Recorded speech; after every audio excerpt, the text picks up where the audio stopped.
You can see Oklahoma's rich Native American history almost anywhere you turn in our state.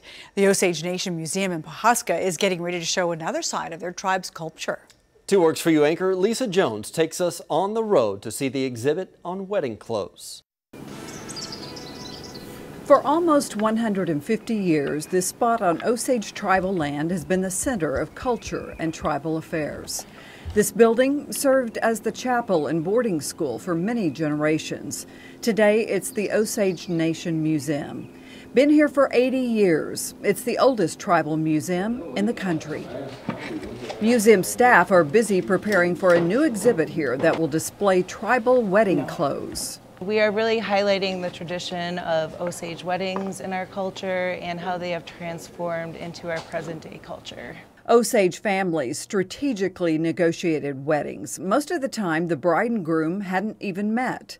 They were designed to strengthen the tribe, keep traditions alive, and build family connections over 4 days. So this image shows a group from the groom's camp bringing food to the bride's family. Both sides were very giving. In the early days, horses were gifted. Then it became cars.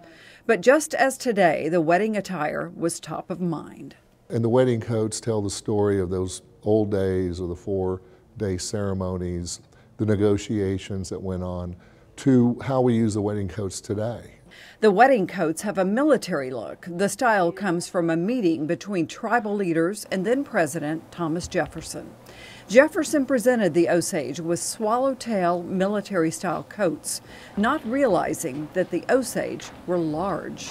Osage men were around 7 feet tall, so they could not fit into these small coats. So then they gave them to their wives and daughters, who embellished them and then turned them into wedding coats or wedding attire. You'll see many wedding coats and hats in the exhibit. Some are part of the tribe's collection dating back to the 1900s.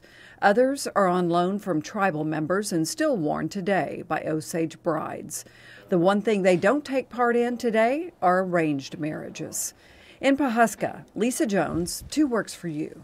Fascinating stuff there. The exhibit at the Osage Nation Museum in Pawhuska is called Wedding Clothes in the Osage Community, A Giving Heritage. It runs through December 1st.